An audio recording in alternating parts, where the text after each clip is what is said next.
Well, hello, everyone. This is Alan Miller with Cope Health Solutions, and I want to welcome you to our webinar today, COVID-19 Funding Sources Update, How to Overcome Obstacles to Access Relief. I'm going to start by introducing our speakers. We're really pleased to have the folks with us today that we have. I'll start with Mr. Dwayne Donner.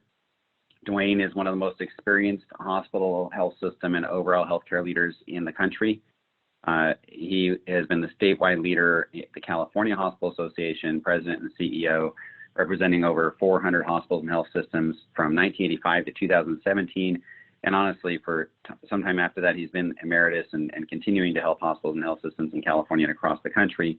Had many awards, including ACHE's highest honor. And again, we're very pleased to have Dwayne sharing his wisdom with us from his years of dealing with these types of emergencies, despite the fact that, of course, this is not the type of emergency any of us have ever actually seen, but this wisdom is really useful. Dr. Andrew Snyder. Andy is a principal and chief medical officer for Cope Health Solutions, and he's had very deep experience nationally developing clinical strategy, whether it is for physician-driven organizations, IPAs, that are not hospital or health system linked, or it's actually within large academic medical centers and health systems, helping them think through their clinically integrated network or IPA population health management strategies. And he also spent some time with one of the larger IT platform analytics care management firms nationally. So he's got a really good feel for the vendor side as well. And then Elizabeth Dubois. Elizabeth is an advanced practitioner. She's doctorally prepared family nurse practitioner and one of our vice presidents. Elizabeth runs a massive workforce redeployment training, boots on the ground, experiential education and implementation platform across the West Coast and nationally. But she's also an expert in clinical workforce development, leadership, and very deep in federally qualified health centers. She was actually Deputy Chief Medical Officer at the largest federally qualified health center in New York City, serving 85,000 people a year, and really did some wonderful work there with the state health systems and others to build the healthcare workforce, but also to think strategically about the future. So thank you all for joining us, Dwayne, Andy, and Elizabeth. Bit of housekeeping, just a reminder, we're all used to Zoom now, the new meeting reality.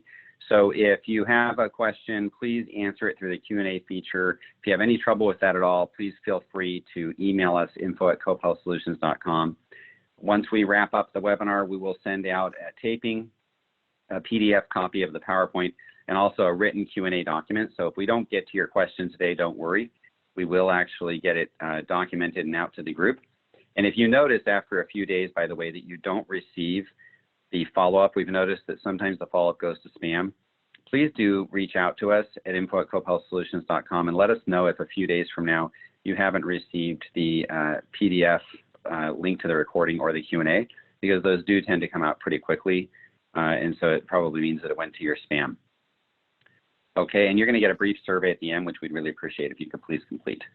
So our agenda today, we're going to talk about emergency relief funding opportunities. We're going to get specific today. Today is going to be not only about the funding opportunities themselves, but what do you specifically have to do? And we want you to see some different perspectives today. Health systems, hospitals, physician groups, and FQHCs in particular, because while these groups have always had interactions in the past, and in some communities and some specific instances have had great collaboration and others have not.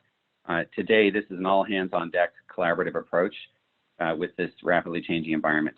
So we want you to have access to those different perspectives and expertise so you can really think about what it means for you if you are one of those entities or someone working with them, but also what should you be considering for other folks around you. And then we'll walk through a quick summary and Q&A. So again, the key thing we want you all to be able to think about today is what are some of the lessons learned? Some of the funding has started flowing.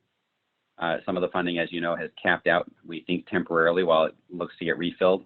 What are some of the lessons learned around getting this funding, around ensuring that you're prepared for getting funding as it continues to flow, continues to get refilled, and the rules are getting reworked? There are some specific action steps you can take, and we want you to be aware of those. We also want you to be thinking about the strategic considerations for the now, the emergency COVID situation you're in, and transitions out. And what does this mean for your future, for having a really strong foundation? So we want to make sure we don't not take advantage of this emergency to really be able to create a foundation for the future. And we're going to share information about some of that today as well. So I'm going to hand it over to Dwayne. Dwayne, please take it away. Thank you, Alan. When we look at the funding and the sources, we see that all providers qualify one way or the other for certain funds. If you look at the $100 billion that was in the CARES Act, it was flowing through Public Health and Social Security's emergency fund, and that has been distributed. Hospitals, for the most part, have received that money. It was based on Medicare fee-for-service payments in 2019, and obviously that left some people out. The 20% add-on to DRGs related to COVID-19 are in effect and will be during the months that the emergency is in place. Hospitals will receive several sources of funds. One of those is a hospital preparedness program grant that CMS has made to hospital associations. Roughly 4.1 million is available to California hospitals as an example, and all of those hospitals in every state will be receiving funds through their association. That should happen in the month of April. FQHCs have been awarded $100 million, and that money averages out at about 70,000, but again, it won't be the same for every single FQHC. As Alan mentioned, the $349 billion taps out of the availability of funds for the Paycheck Protection Program. A bill is being considered now by leaders in the Congress and the administration. This morning, word from Washington, D.C. was that despite the fact that the Democrats want $150 billion for providers, primarily hospitals, the staffs of Senator McConnell and Schumer may end up settling on $100 million, and it may be as much as $350 for small business loans. We don't know where that's going to come out, but the fact is the negotiations are continuing despite the fact Congress doesn't come back till next month, and there likely will be a unanimous vote unless somebody happens to object. Hopefully that will not happen and the money will be put up soon. Immediate funding available overview. All of these are available and some of them have been tapped out, but everyone should be considering applications, if you haven't already filed one, in every place that it is possible. Private payers are making advances. They are streamlining payments and making other considerations. A number of organizations are giving private grants, and those should be pursued. And then at the state and local level, as an example, California has provided $500 million to providers, additional money to individuals, and just yesterday announced $125 million for services and care to undocumented immigrants. Cities are doing the same, and so no one should stop at just the ones that are over at the CARES, FEMA, or HPP program level. People should be looking at every opportunity and making sure that they get applications in or contacts made so that they can pursue the funds that are available. Immediate funding through FEMA. FEMA obviously is different, say CMS that pays for services, $45 million and 42, which gets us almost to 90 million. Supplies and capital can be paid for. However, personnel costs, lost revenue, and elements that are not provided for in FEMA are payable under the grants from CMS. Cost sharing was established at 75-25. However, efforts are underway to move the federal funding to 100%. You'll have to wait and see if it shows up in the next bill that Congress passes, but a concerted nationwide effort is underway to move that number up to 100% federal funding. As mentioned earlier, we do not duplicate, we should not apply for funding and from all of these sources, and whatever ones we receive to use different pots of money for the same expense. The federal government considers that double dipping, and you would have to pay it back during the reconciliation, auditing and reconciliation process. Now, this is the CARES Act, which is now Public Law 116-136, falls in the category of loans or grants. Each one of those is listed here. Hospitals, physicians, FQHCs, ASCs, and others should look at these and say, which ones do we qualify for, and then apply. Future distribution of remaining CARES money. As you know, of the 100 billion, only 70 billion, only 30 billion, of the 100 billion, only 30 billion was distributed, and it was made primarily to hospitals, although others were included, but hospitals were paid for their Medicare fee-for-service payments in 2019. The remaining money will have to go to some of it to the providers who did not receive virtually anything during that first distribution. And those would be institutions like children's hospitals, nursing homes, so forth, who are heavy in Medicaid but have fewer Medicare patients.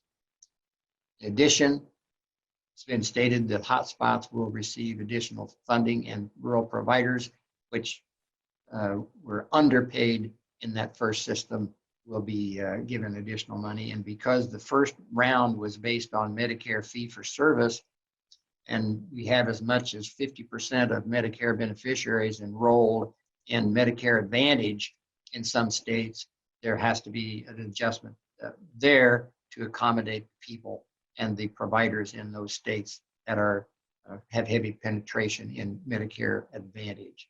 And then let's move on, because we'll look at what does this mean for health systems and hospitals. This describes the emergency relief for hospitals and health systems by type, the amounts that are available, and then eligible providers. And if you look at the bottom line, you can see who is eligible for each of these categories of funding. Hospitals, health systems are in that group throughout. Several others fall in more than one category. And just as an easy chart to see where should we be concentrating on making applications. How do we do it? Accessing available funds is no easy task. First of all, determining if we're eligible, which we've already talked about. People can get accelerated payments, and that can happen in for a wide variety of providers, especially coming from Medicare. Once you've identified and quantified what expenses you believe could be included for funding, then you have to make sure that you have proper information, that you put yourself on track with respect to coding, and then collecting the data, documenting, so that you can reconcile your Medicare payments later on. Throughout the earlier seminar, the webinar, and this one, documentation is emphasized for one reason, and that is it's essential to be able to justify and keep the payments you have received during this emergency period. Reconciliation is inevitable, and documentation cannot be understated. Preparing quarterly reports, that will be required. And then, of course, initiating planning for post-pandemic recovery. That is a major task, We'll talk about that just a little bit later. But the one point here is we are faced with virtually for this day and age, unprecedented demands on the system, on our employees, the medical staffs, communities, employers, and government. And how we respond to that is on us today. It's difficult to think about the animals coming on the horizon when we're in the river surrounded by alligators now. But we have to do it. We need to be thinking about what we will do after the emergency period ends, because at that point, most of the funding will end, but everything else goes on. And if we need extra resources, we have to get those. Hopefully, most people can provide the resources internally to do these things. It's sort of like we're flying in the air, two engines. One of the engines has not yet been put into play, and we're trying to put that one together so that we can cross the continent after the emergency period is over. Getting through the crisis, it involves two things. Within your organization, document, we've said that, giving our employees and medical staff and the community regular communications, very important. Critical for the CEO or the COO to communicate regularly, multiple times in each week, so that employees feel supported, appreciated, and they feel that management and the organization have their back. The two things that cause stress in employees, one of them is lack of control, and the other one is inconsistencies or unpredictabilities. And control means control of themselves, not control of the organization. And stress then has counterproductive consequences, and the CEO, COO can provide great leadership in making sure that the medical staff and the workforce stay on track with their jobs. Everybody's committed. This is not a matter of are they committed to their job. It is the fact they're human beings and they've got stresses at home as well as on the job, and these take a toll. Some hospitals and other organizations have had the board chair send a letter of appreciation to the employees and medical staff. That's also a good thing to do. Everybody's got some temporary policies in place during this period of time, and everyone has to make arrangements for employees. And it's not just while they're at work, but many are quarantined and off the job, or they actually are COVID-19 victims, and as a result have to be at home and quarantined. It's not just for those employees, but it's their families and others that are related to them, childcare and other responsibilities that employers should be looking at to make sure that their employees feel totally supported. On the outside, communications with the community, these are all virtual, obviously, town halls, other collaborations across the board on the provider side, and continuously communicating with payers. All of these are important.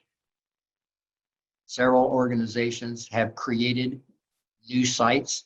They may be just temporary, but they have relieved pressure on the organizations, and they also have made the services more accessible for people in their community. We always have to be aware of our vulnerabilities and wildcards. As an example, a tornado or an earthquake or a fire or a hurricane, all of these things, a major accident of some type, commercial or industrial or otherwise. These things we normally are prepared for. We do disaster drills for those. But on top of this situation we're in now, we tend to think only about the here and now. And we need to be aware that these other things could hit, and we don't want to be caught ill-prepared psychologically. We're never going to be prepared physically because of the stress we already have on the existing infrastructure of our organizations. We need to improve revenues. Obviously, patients, employees, medical staff, and the community are number one priority, but we have to run the organization. And inpatient utilization is down by 50%. Ambulatory services utilization is down by more than 60%. Revenues are hurting because elective procedures have been basically shut off. And how do we prepare and work through this on the revenue side? Obviously, payer mix has changed dramatically. We do have care management revenue if we are in that kind of an arrangement with certain payers, and that helps. But most people still have fee-for-service as the majority of their revenue, and we need to look at ways to maximize it. Telehealth is being promoted with funds from the federal level as well as locally. Digital health is getting a boost by this pandemic that probably would have taken 3 years or more to generate. Once people are attuned and accustomed to digital health, telehealth technologies, it is likely that those will carry forward beyond the emergency. And as providers, we need to be prepared to provide the services differently than we did in the past. Of course, not only recovery, but preparedness for future disasters, while this one is fresh on our minds, should be included in negotiations with health plans. And because of the change in digital health, telehealth, and so forth, looking at home care, outreach services, and other types of support for patients should be high on the list. And that does then fit into population health management strategies. Obviously, this requires engagement at a whole different level than we have in the past. And that means partnerships and relationships, affiliations that we did not consider in the past will become more and more of a daily way of life. During this time, we should ask insurance companies, utility companies, and so forth for discounted rates as providers, because many of those will be receptive to the dire situation that providers are in. From the network's point of view, we can expand networks and have during this process. But during and after this emergency, we likely will see greater Medicaid enrollment because of unemployment, more people in the exchanges, and probably a greater number in the short run of uninsured. We can use Stark waivers that have been granted to align with physicians and other hospitals. Same thing with FQHCs, RHCs, and CHCs. And then community-based organizations are going to be becoming more and more important as we move forward. Among the options for the future, as we look at ourselves on the provider side, we can be leaders and market setters here, followers, or failures. And it's incumbent upon us to make sure that we are at the forefront of these thinking horizons as opposed to sitting back and retrenching. We need to take measured, calculated risks that further the organization's mission in ways that will serve the public as well as the organization. Transitioning to a new normal. What will the end look like, and what will the beginning and the new life look like? We don't know that for sure, but there are implications for government. The federal budget is $4.5 trillion. We have already committed $3 trillion to relief, and there will be more. It is possible that ultimate total relief could equal the annual federal budget, and that will go directly into increasing the debt, which means that there will be further pressure on the budget because of interest on that debt. Lost revenues, lower future revenues, changing in the emphasis and the distribution of future revenues, all apply across the board, not just to government, but to the entire society, especially in our case, we're looking at it as providers. We don't know when the reopening will occur. It's likely to occur in a rolling basis of some sort, geographically and otherwise.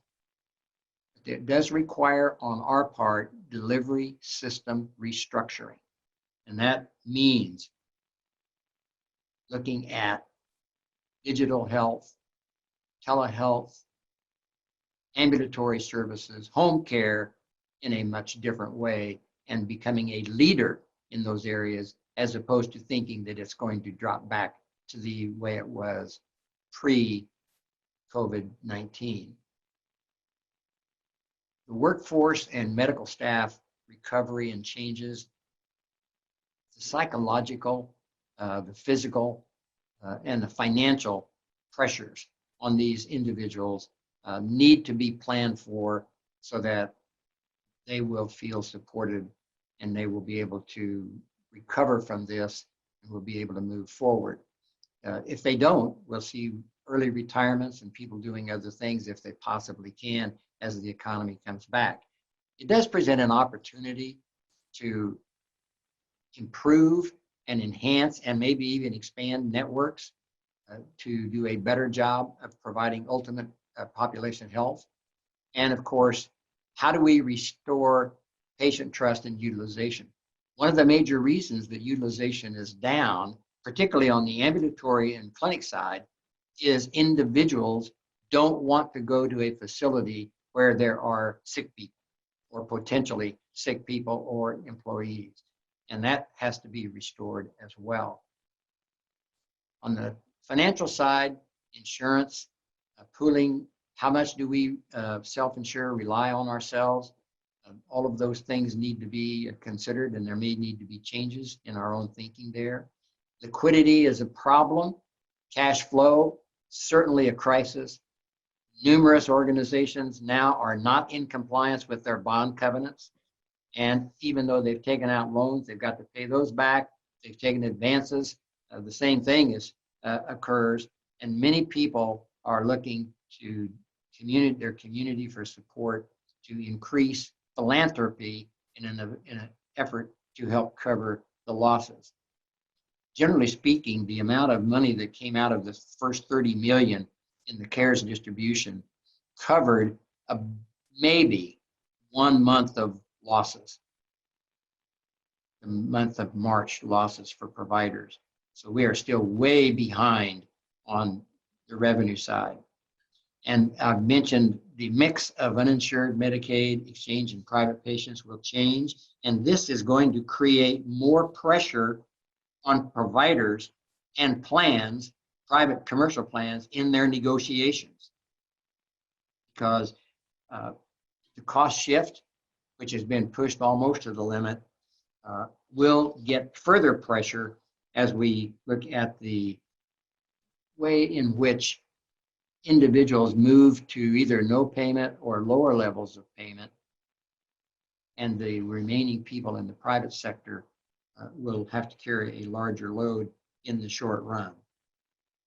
No question that there will be less inpatient, restructured outpatient services, and the reliance on technology in the future in much different ways than we've seen it in the past. That completes the discussion of the transition and what the new normal will be.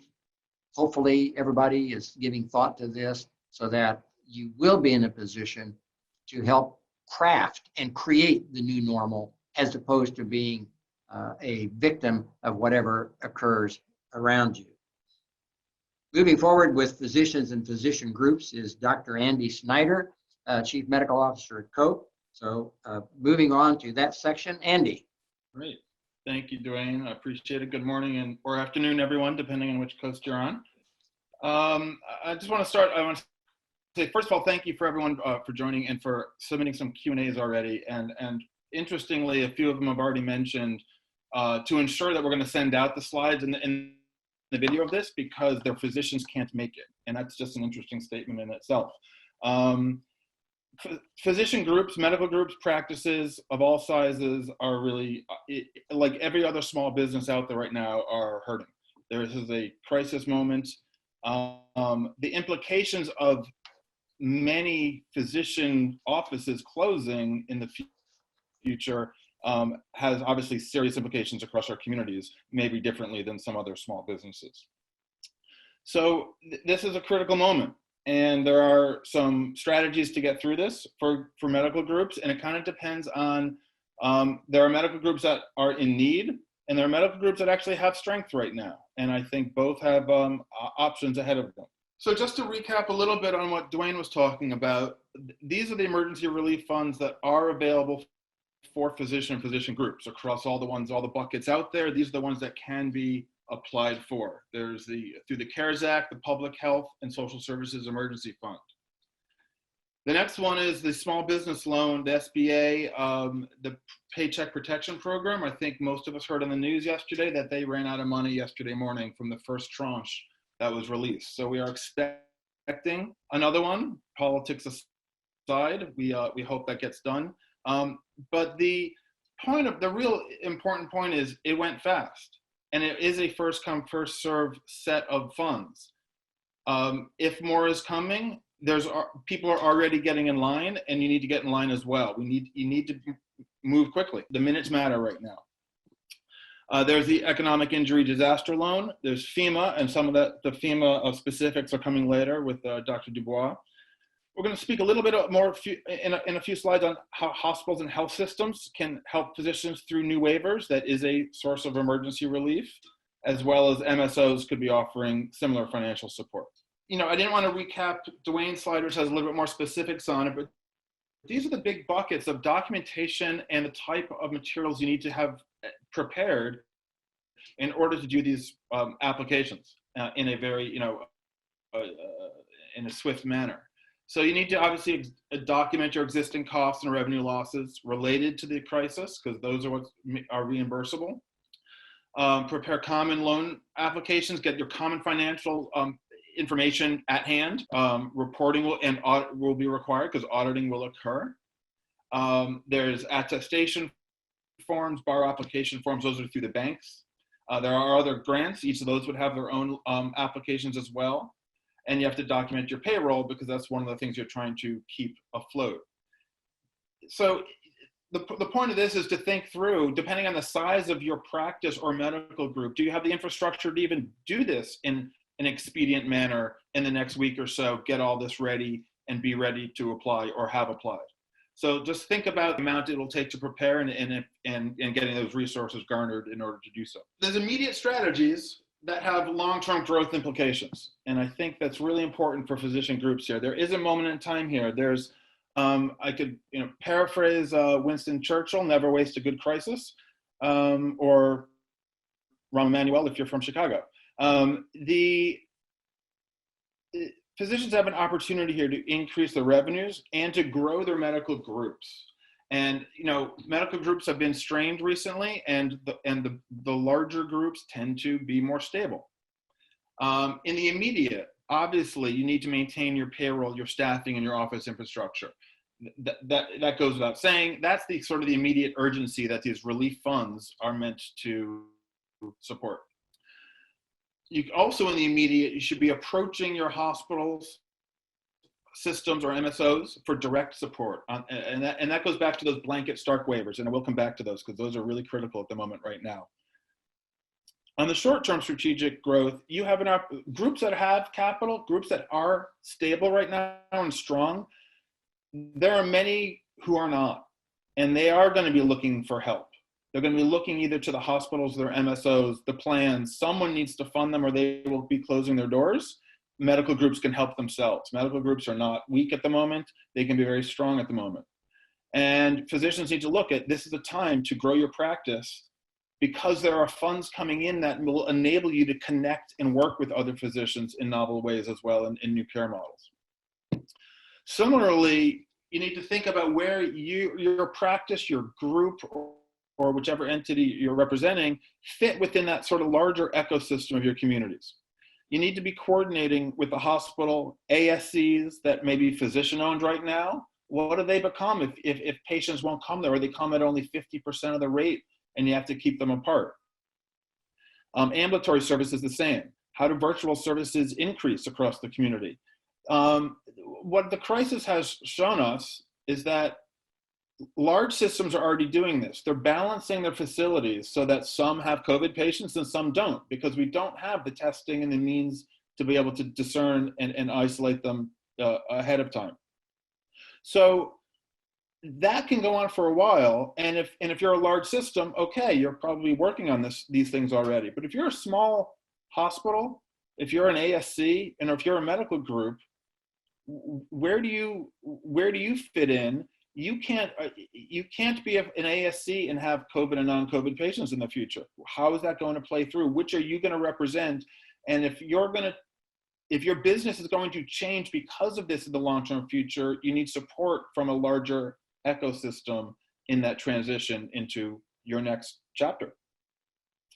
And then that brings you to the long-term strategic plan. These new funds can be used to reinvest in the infrastructure. We've been talking about building this population health infrastructure for, well, decades now, and it's happening. But this does put a fire behind it. The fee-for-service market, physician practices were vastly underprepared for this type of crisis where patients can't come into your office. So we need to start thinking of next generation care models that aren't as reliant on face-to-face. Obviously, face-to-face in medicine is critical for certain encounters. And similarly, you want to partner with your FQHCs, RHCs, CHCs, and your CBOs. Similarly to what Dwayne was saying, I want to put it in a little bit different context, is that as private practice physicians or medical groups perhaps, even if you have a majority of commercial patients, that's likely to change. Maybe not the percentage, I'm sure, but clearly there's going to be a lot more people, if you look at the food lines right now, and people signing up, and that when Medicaid expands or there's uninsured, you will be sharing patients who you have had for years, perhaps, with FQHCs and other health centers, and need services from CBOs where they have the expertise and the interfaces with that maybe your hospital system actually isn't the best partner for. Your patients will need different things. Networks will be changing a bit in the future as well. So there's a lot to think about in that. The last slide for me, I just want to go back to that Stark waiver, these blanket Stark waivers that have come up. Previously, if you think about it, sort of the horse has always been before the cart. You build your clinical integration program and you can start resourcing your community providers. And that was allowed through Stark due to the clinical integration efforts and those outcomes. The crisis has now kind of put the cart before the horse, at least temporarily, and that the Stark laws are relaxed, and that hospitals right now, without a whole lot of infrastructure and mess, can support their docs financially with telehealth platforms, with resources, with care management. And likewise, physicians can serve as triage, as telehealth providers and others. And the only important thing is that when you as the provider side of that, you have to think, if you're going to be doing that and accept those funds, you also are signing up, though, for longer term clinical integration with that system. It's not going to be a freebie forever. We don't think you're going to be able to kind of take the telehealth and run. It remains to be seen. The details are never done on time, as this is all being done in real time. But in theory, that's where you need to be heading with anyhow. So pick your partner wisely. But if you need a partner, it's time to pick. The last thing to say about that, the reason for that is this is a crisis. Some need help. Some will retract and just sort of try and hold fort, and some will try and consolidate the market. And you can either try and be one of those or be eaten up, perhaps. Others will be doing it if you're not. This is market forces change the markets. This is what happens, and the crisis will have long-lasting impacts. So again, hopefully a lot to think about there. And from that, I will pass it off to learn more about how FQHCs and CBOs can enter into the new networks and need for them is Dr. Dubois. Thanks, Andy, and thanks, Dwayne. Good morning, everyone. I just wanted to take a little bit of time here to dig a little bit deeper into the implications for the federally qualified health centers. So as Dwayne already discussed, the FQHCs have already received 2 allocations of funding right now from the CARES Act. There was the one initially on March 24th, which was for $100 million directly distributed, and it ended up being about $70,000 per each site or per each health center. It was based on a base value of around $50K, and then utilizing the 2018 UDS data gave additional amount for each patient from your 2018 UDS data, and then an additional higher amount for each uninsured patient from your 2018 UDS data. And then on April 8th, there was the additional $1.3 billion directly awarded to the health centers, and that ended up in about $950,000 average per site or per center. And they got this money. It can be used for costs that have already occurred from up until January 20th, 2020, and then it's for a 12-month period. And so can start using these funding right away. Additionally, there was also the Ryan White funding that has been directly distributed to Ryan White recipients. A lot of the FQs obviously would be in this category. There was about $90 million allocated for Ryan White recipients, and similar usage to what this CARES funding can be utilized for. Difference obviously being you have to really separate your documentation and how you're tracking, how you're spending the funds for the Ryan White recipients versus, the general population. There was also some wording that I thought pretty interesting about emergency funding assistance with the Ryan White recipients, which could be utilized immediately for things like prepaid cell phones and utility bills and food, which was great to see. In addition to what's already been distributed, there's money that can still be applied for. So Dwayne talked about, looking at not only your private foundations and funders right now to see what you can apply for, but there's also the telemedicine federal grant, the telehealth program, which applications opened for this Monday, April 13th. And it's available for any public health or nonprofit hospital or health center. So this is obviously including your federally qualified health centers. You can apply for up to $1 million per an applicant. I know of a federally qualified health center that applied on Monday and has already received the notice of award to start utilizing the funding. This is a great thing to add. It's got some language in there about specifically what you can use related to telemedicine, and so really thinking your platforms, your delivery of services, as opposed to your staff.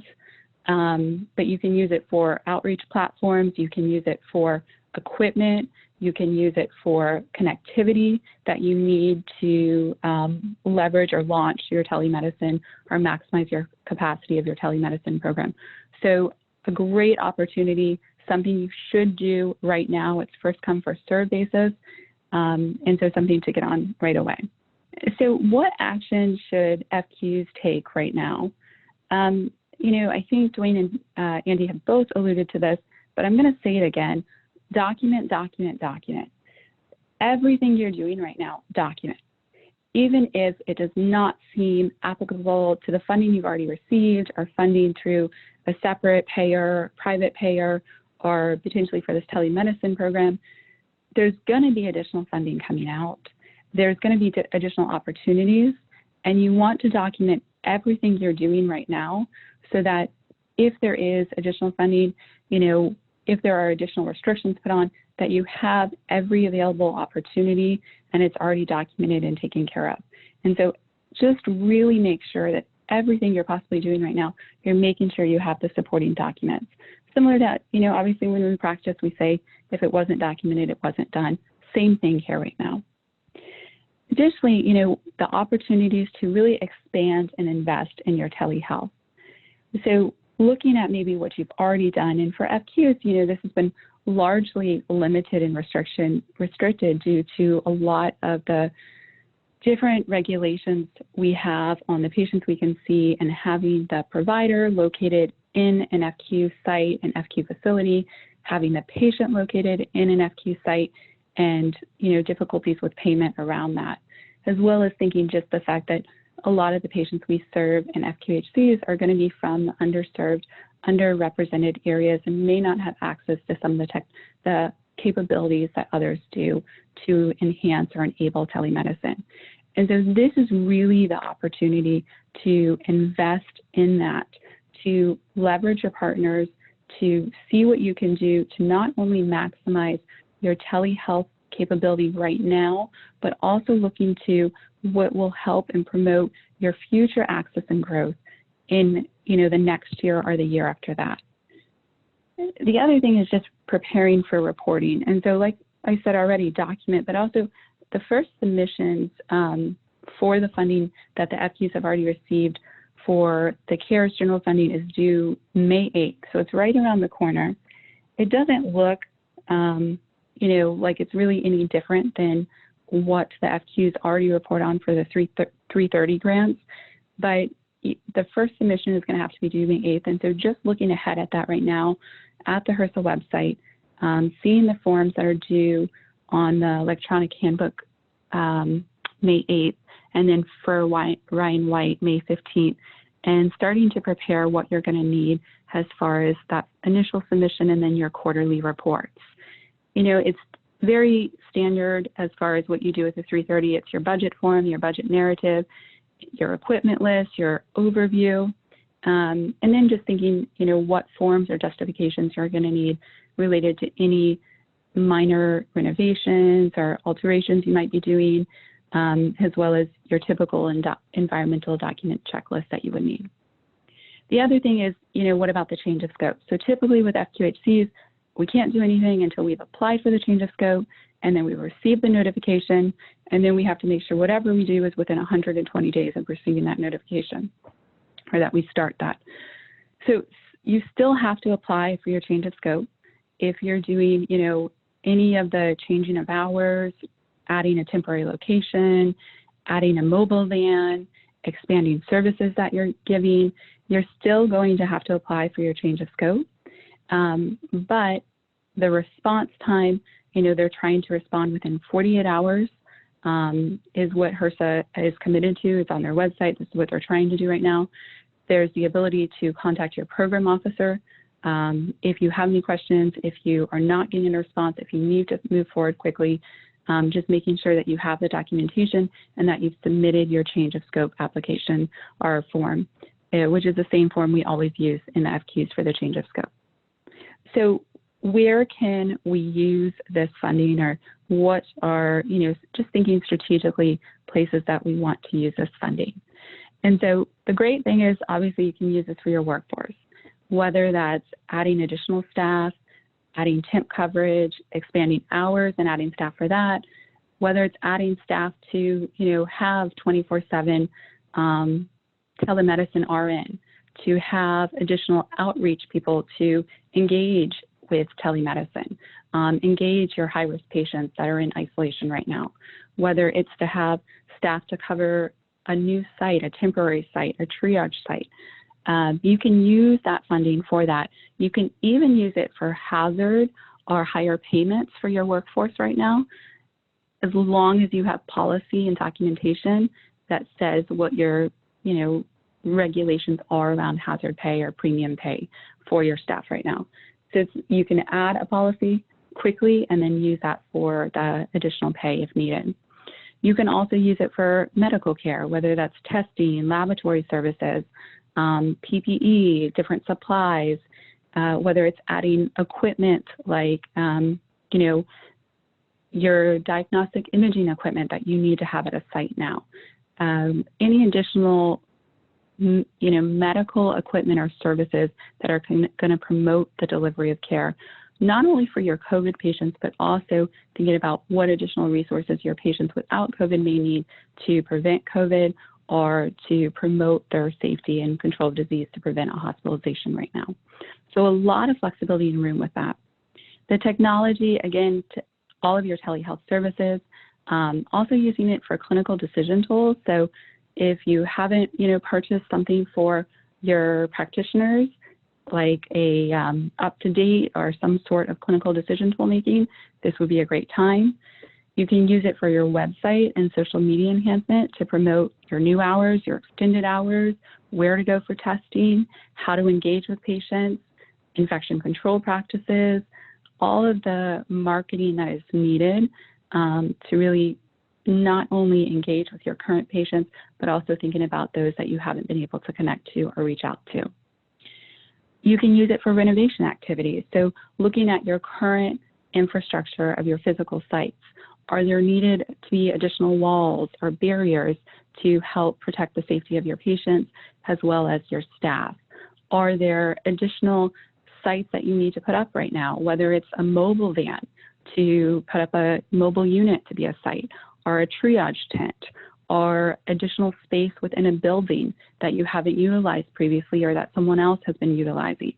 What sort of renovation activities could you utilize that could increase your engagement and access and future access right now as well? Also thinking about what services, you could utilize to partner with your not only hospitals and medical groups, but also your community-based partners.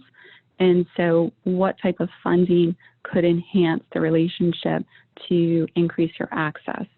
For example, do you have patients that physically cannot get to a site right now and they need something that is actually at the site, some sort of service at the site? Maybe it's a prenatal appointment, maybe it's, they need to get the x-ray, something physically at the site, but can't get to it. Can you purchase a car or can you partner with a facility that has transportation to utilize for your patients right now?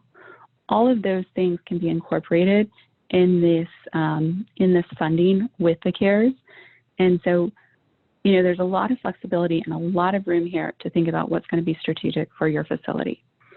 And then on top of that, thinking about with what you can use with the telemedicine specific allocated funding versus this CARES general funding. So just quickly, I just want to stress the urgency to really think about your partners here. FQHCs know how to do Medicaid, probably know how to do Medicaid than most anybody else. This is the time to leverage your expertise and partner with the hospitals, partner with the medical groups, approach your payers. Your payers are trying to figure out their rates right now for 2021. They are using some pretty shoddy data from this year. This is a time to approach, to think, how can we partner together? How can we strategically utilize this funding?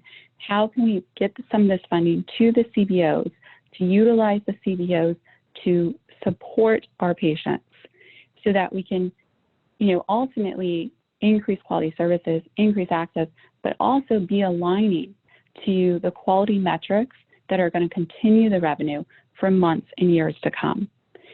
There's no time like right now to be partnering with your hospitals, your medical groups, your payers.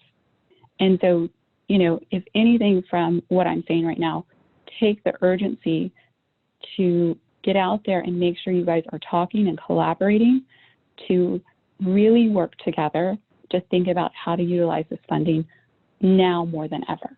That is it on FQs. And Alan, I can pass it back over to you with a few more minutes. Thank you so much, Elizabeth, Dwayne, and Andy. That was, to put it in the words of one of our audience members who was very appreciative, a nice message. That was awesome. Just a very quick wrap up to respect people's time. Again, this will be taped. We will send it out to folks. If you don't get it, let us know, but I'll also try to manually email all of you. So look, bottom line is my math teacher in middle school used to say, so what? Well, the what is, you need to do a couple of things in parallel right now. That's the message coming out of today. And there are some very specific things to do. Document, document, document, get set for these applications, apply early and quickly for the cash that's available through these federal programs and any other state, local, or private programs. It's all first come, first serve unless it's flowed by formula. And there will be times when they run out of cash and you never know when they're going to replenish it. That said, when they do run out of cash, if they're willing to allow you to stand in line, get that application in there as per the PPP program. And then look, you're going to either get new cash, or maybe you're one of the folks that's, you know, not so much lucky. You worked hard, you planned well, you're well capitalized. Even though you're being hit, maybe you've been able to redeploy yourselves and bring in revenue that's helping to offset other losses, or maybe you have a lot of capital behind you and you're able to make investments. Now's the time to figure out what the future looks like and make investments. And you need to go beyond your traditional business model, whether you're a medical group or a medical group MSO, whether you're a hospital or a health system, or whether you're an FQHC. The fact that this epidemic is transforming so significantly our population's coverage, and there's going to be massive increases in Medicaid and subsidized exchange.